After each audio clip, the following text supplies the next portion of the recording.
A fiery horse with the speed of light, a cloud of dust, and a hearty hi-yo silver, the Lone Ranger.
With his faithful Indian companion Tonto, the daring and resourceful masked rider of the plains led the fight for law and order in the early western United States. Nowhere in the pages of history can one find a greater champion of justice. Return with us now to those thrilling days of yesteryear. From out of the past come the thundering hoofbeats of the great horse Silver. The Lone Ranger rides again. Come on, Silver. Let's go, big fellow. I'm Silver. Hoy!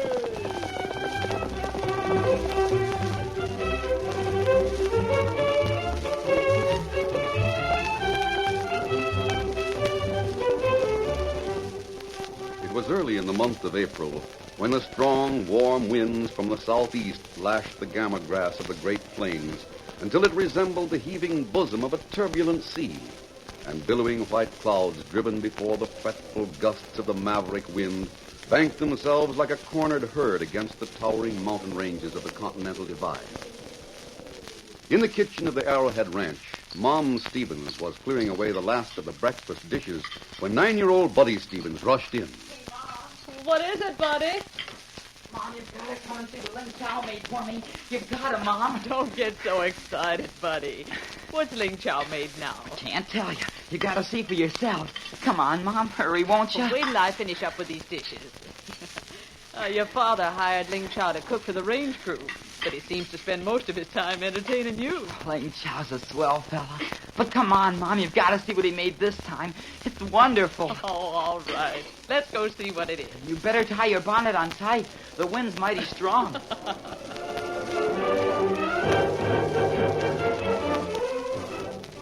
After putting on her bonnet, Mrs. Stevens left the house with Buddy. She felt some slight annoyance over the fact that Ling Chow was again wasting time from his kitchen chores to entertain Buddy. But when she looked down at the boy's excited face and glowing eyes, she smiled and quickened her pace as Buddy urged her to hurry. Come on, Mom. In a few minutes, they approached the field behind the barn where Ling Chow bent over a startling and unusual object on the ground. Here. Mrs. Stevens stared for a moment in amazement. Then she spoke. What in the world is it, Buddy? Are you scared, Mom? It's enough to frighten the daylights out of anyone. Hello, Ling Chow. Hello, Miss Stevens. You come see Chinese dragon, eh? It's a dragon, all right, but what's it for? Why, Mom, it's a kite. A kite? Sure it is. Isn't it a big one? Well, it certainly is. Will it fly, Ling Chow? Oh, yes, Miss Stevens. It fly. I've seen pictures of Chinese dragon kites, but I never realized before that they were so large. When I was boy in China, I have many kites like this one, Miss Stevens. Sure he did, Mom. I asked him to make me one, and there it is. Now you can watch it fly. You like see kite fly, Miss Stephen?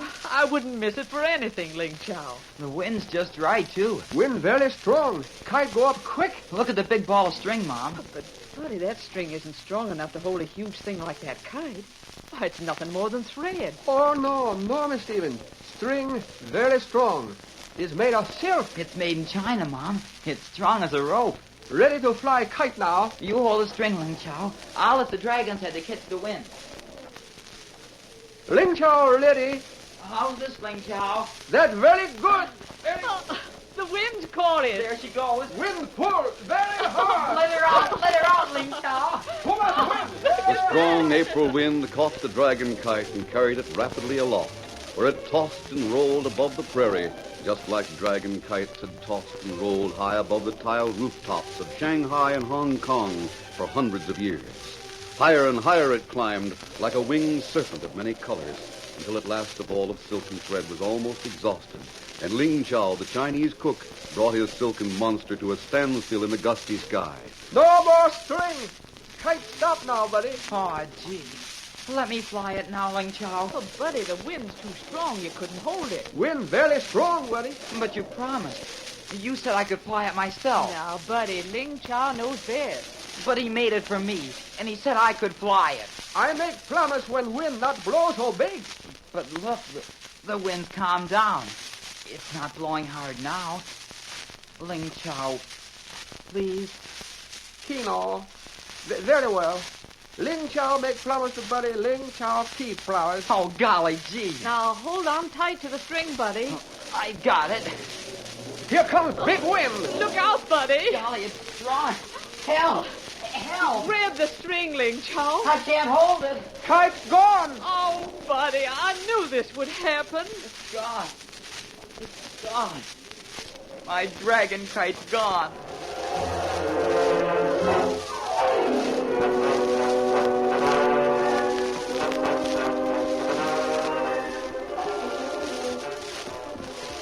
Meantime, two horsemen coming from Frontier Town rode along the overland trail which passed near the Stevens spread.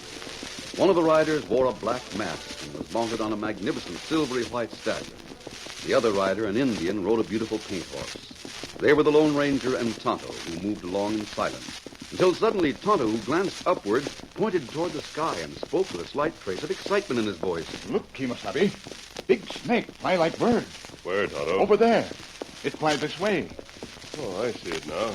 Big snake falling fast. That's mighty strange. Yes, it is strange. Me never see snake fly through air like bird. I've never seen you as curious about anything. Steady, Silver. Easy boy. It look like plenty long string come down from snake. That's right, Kemosabe. There's a string trailing behind it. I want to catch that string, and we'll bring in the snake that flies like a bird. Come on, Silver. Here it comes. Easy, Silver. Steady there, boy. String pretty close. I've got it. Easy, whoa now. Steady. Dismount, Tonto, and hold the horses, will you? Oh, sir. Oh, brother. Easy, Silver. Easy there. Now to draw it in. As the Lone Ranger brought in the giant dragon kite, it occurred to him that this was the first time he had ever seen Tonto show so much curiosity. Tonto, like other Indians, had always managed to repress his curiosity. The masked man was amused as he brought in the kite until it lay collapsed on the ground. There you are, Tonto. Now you can examine it. Made of fine silk and light sticks of wood. Me see boy fly kite in El Paso, but kite not like this. No, I guess not. This is a Chinese dragon kite. One of the finest I ever saw. You see kite like this? Yes, many years ago, before I knew you, Tonto. Where you see big snake kite? In China. China. Well, that far off. Way across water. That's right.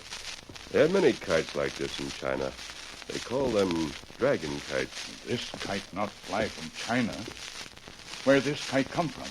Oh, probably from a nearby ranch. Must have broken away in the wind and drifted here.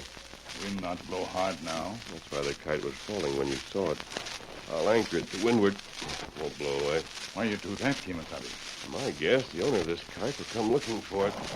Too fine a specimen to lose. There, it's tied securely. All right, let's mount up, Steady Big. Come on. Ready. Just a moment, Tonto. See that horse to the south of us? Ah, horse got saddle. No rider. We'll rope him and check his brand. He must have strayed from a nearby ranch. Come on, fellow there. Let's down.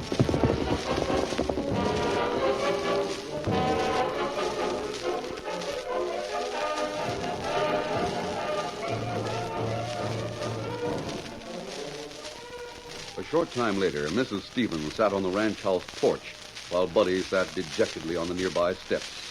Hearing the sound of approaching hoofbeats, Buddy looked up, then called out to his mother. Look, Mom. Isn't that Dad riding in for you? Yes, it is, Buddy. And he's riding fast. He's got something in his hand. Oh, I hope nothing's happened to poor Ling Chow. Here he comes. Oh, there. Oh. What did you find out, Dad? You didn't find Ling Chow? No, but we found his hat. Here it is. The range crew's still looking for him. I told him to go on looking until dark. What's that? Feathers. We picked these up where we found the hat. Painted feathers. They're Indian feathers. Came out of a war bonnet. Indian. Dad, we've never seen any Indians around here. Just the same, Buddy. These are Indian feathers. Then something has happened to Ling Chow. Sure looks that way, Mary. But I can't understand it. Been years since there's been Indian trouble around here. Well, Wade, look, 2 men are riding in, And they're leading a horse. Ling Chow's horse. and one of them's masked. Yeah. Just what's this all about? Here they come. Buddy, get with your mother. I'll cover this pair before they get the drop on Come me. on, Buddy, let's go. Now keep your hands where I can see them, and maybe you won't get hurt. You two have got some explaining to do.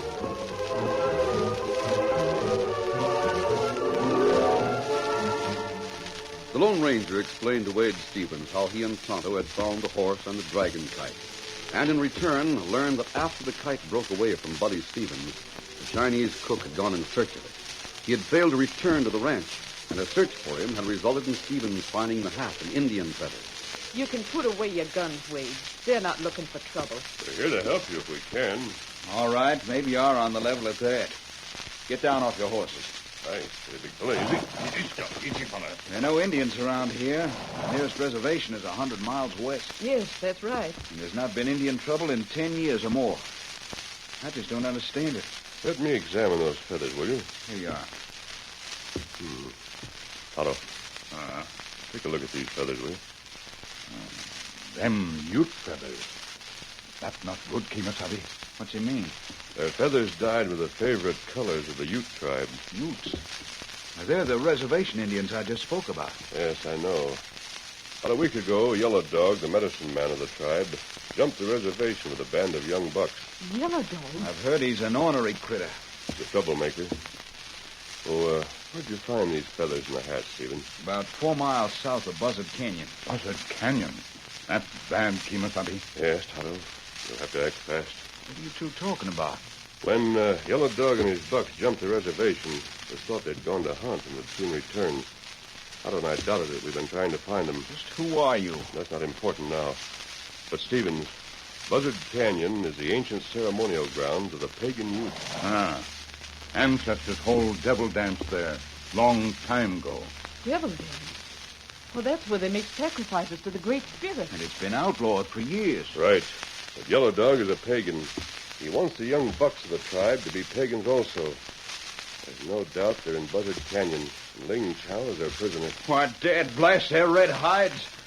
I'll round up my range hands and we'll ride in there and blast them to kingdom come. You wouldn't have a chance. No bunch of reservation Indians can come prowling around here like that. Now, Wade, listen to the masked man. You've got no more than a dozen men. I got 15. They have more than 100. We haven't time to ride to Fort Lyon for help. But what can we do? Fortunately, the Utes won't make a sacrifice until sunup. Sacrifice? You mean they'll They'll hold the devil dance during the night. Then at sunup, they'll kill Ling Chow and offer his heart to the Great Spirit. So killing Chow. You'll kill him. Oh, it's horrible. And we're helpless to aid him. We've got to try. Stevens, Yeah? you must trust me and do what I tell you. Now, just a minute. I'm willing to trust you.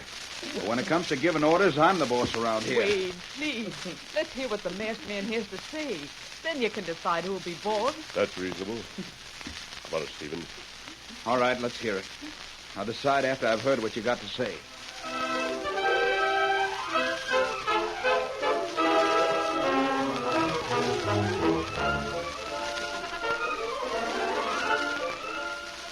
The curtain falls on the first act of our Lone Ranger story. Before the next exciting scenes, please permit us to pause for just a few moments.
Now to continue our story.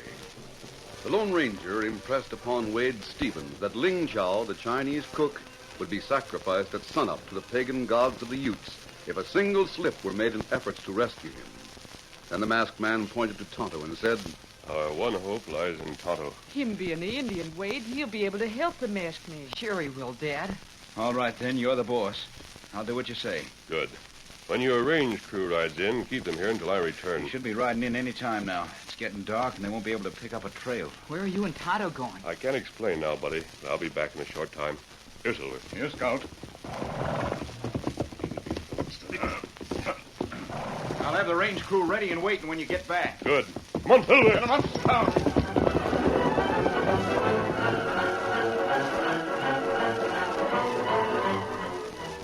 After more than an hour of hard riding, the Lone Ranger and Tonto neared Buzzard Canyon, ancient ceremonial place of the once pagan Utes, but they made no attempt to enter. Instead, they tethered their horses in a rugged draw, and a few moments later, under the cloak of darkness, crouched on a ledge overlooking the canyon. The monotonous rhythm of drums came clearly to them, and they knew the devil dance had begun. Peering over the ledge, they saw a circle of hideously painted Indians dancing wildly about a large bonfire. And a few paces away, they saw the form of a very small man tied to the trunk of a tree, the top of which had been cut away a few feet from the ground. That's Ling Chow. Him tied to post. Steady his position, Tonto. Make sure of every detail. Me do it.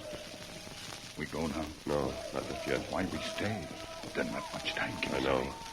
I'll have a sentry posted near the pass. We close to pass now. Quiet, Tonto. There's a sentry. You come this way. Be ready to silence him. Easy now. Here he comes. Get him, Tonto. Look out! I got him. I got him. Quickly, Tonto. Strip his bonnet and clothing. Get him. The great feathered bonnet and buckskin breeches were quickly taken away from the unconscious sentry. And as the Lone Ranger bound and gagged him, Tonto slipped out of his own clothing and into that of the Ute. When he was finished, the Lone Ranger struck a match, which he cupped in his hands and held over the face of the prostrate Ute. The face was hideous in its gaudy paint and fantastic patterns, but Tonto studied it closely. Will you recognize the mask, Tonto? That devil mask. Me know devil mask. Can you duplicate it quickly? We go to horses. Me put on paint pronto. Good. We'll have to hurry.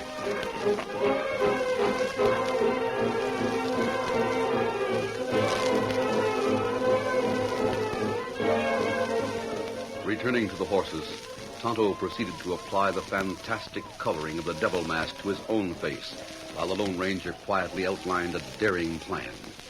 They returned then to the pass leading down to the canyon. For a brief moment, they stood peering down upon the painted Utes as they danced wildly around the huge fire to the beat of the tom-toms. Then the Lone Ranger placed his hand on Tonto's shoulder. You can get to Ling Chow. Tell him Wade and Mrs. Stevens and Buddy sent you. He'll understand then and do what you tell him. Me tell him. And, Tonto, I've never before asked you to risk your life. But you realize both of us would die if I went with you. No, me know that, Kimasabi. It better you not go. Adios.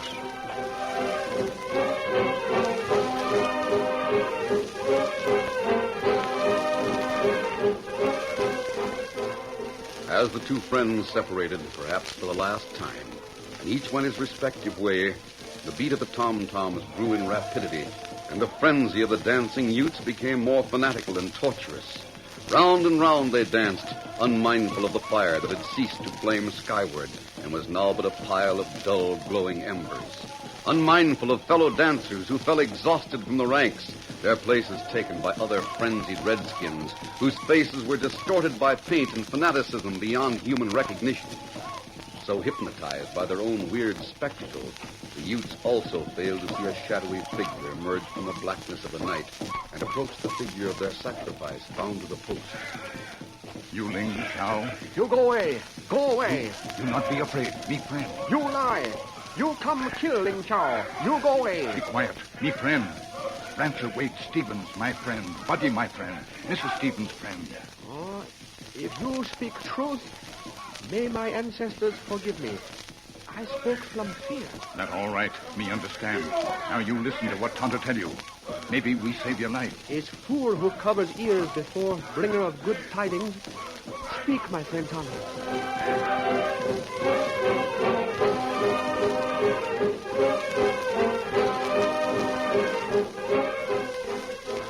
Having gained Ling Chao's confidence, Tonto, unobserved by the dancing, frenzied Ute braves, hurriedly and in low tones told Ling of the plan he and the Lone Ranger had agreed upon.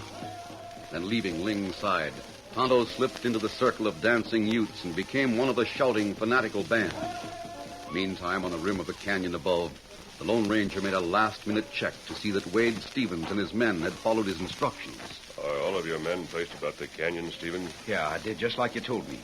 I've got the pass guarded at both ends, and I picked up some range hands from the wagon wheel spread. There on the bluff. And they're armed to the teeth, too. Good. Look to the east. Oh, it's starting to get light. Day will break in a few moments. When the first rays show in the canyon, we'll make the sacrifice. I hope they didn't discover Tonto. I tried to pick him out, but I can't. He's dressed and painted like the rest of them. We'll know in a few minutes. If they sacrifice Ling Chao, it'll mean Tonto never got to him. Yes, we'll know then. At least we're ready if he did reach him. The wind's starting to rise, too. That's in our favor. You bet it is, Mom. Buddy, Yes, sir. you and your mother had better not remain here on the bluff. But rather you weren't here to see what happens if our plan miscarries. It'd be horrible, Buddy. Come on, let's go. Can't we go with Dad? He'll need both of us. I guess I will at that. I don't know much about this. What's that yelling about? What's happening? They've seen the first rays of the rising sun. It's time for the sacrifice. Quick, buddy, Mary, we've got to hurry. Stevens, be sure to check the direction of the wind. I will. Adios. Adios.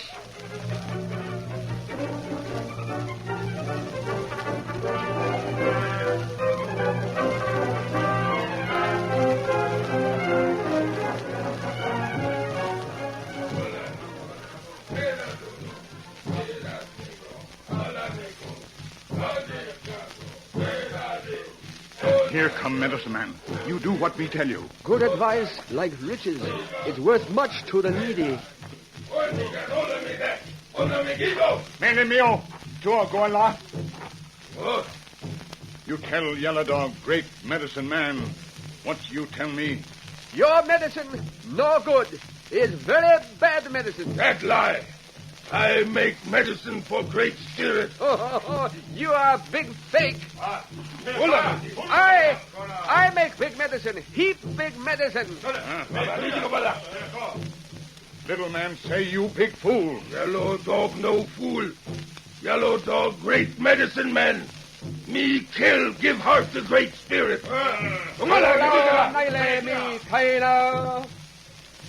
What him say now? Him speak to Great Spirit. Ask Great Spirit send devil kill you. Him big fool. You look in sky. You a big fool. What that? Big snake. It fly like bird. Can Yellow Dog make medicine like that? Me make medicine. Give Yellow Dog gun. Here, gun. Me kill snake that fly. You cannot kill my medicine. Me shoot from sky.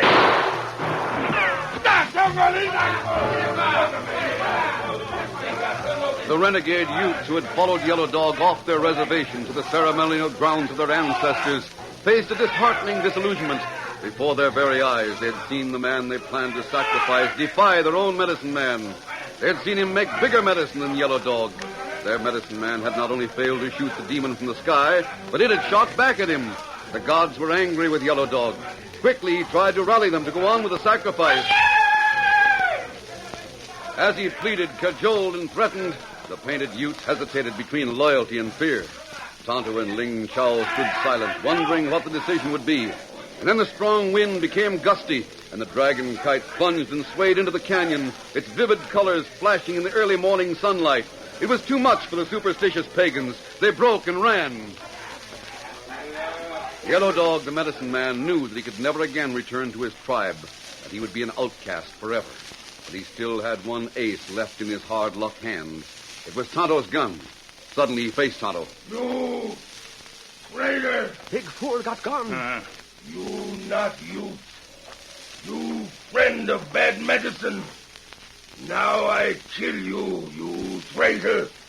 Then I kill bad medicine. Drop that gun, Yellow Dog. He got gun now, Kimosabe. Good, Tonto. You let Yellow Dog go. You'll go all right. Back to the reservation to stand trial. Bring him along, Tonto. Cut your ropes, Ling Chao.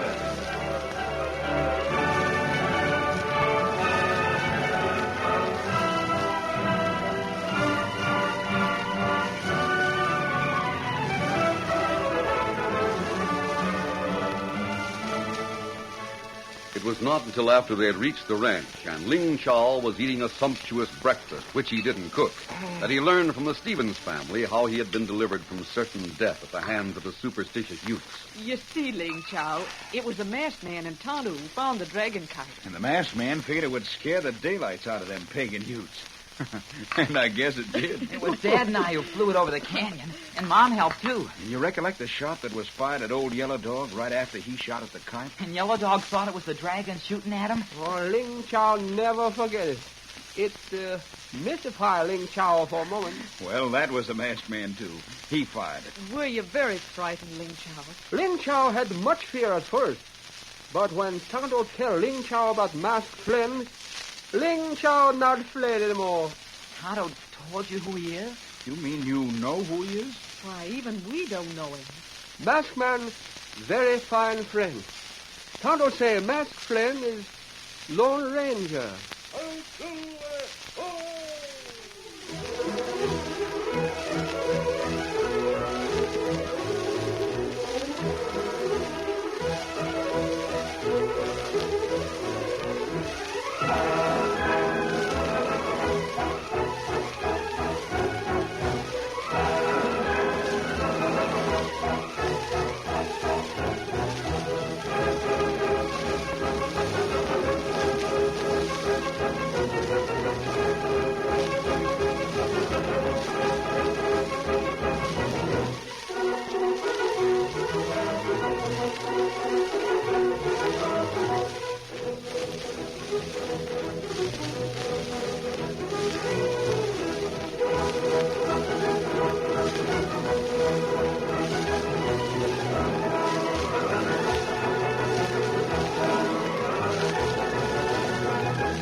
This is a copyrighted feature originated by George W. Trendle and directed by Charles D. Livingston.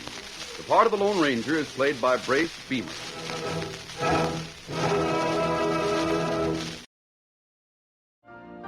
You've been listening to the OTR Gold Network. Find more classic radio at otrgold.com.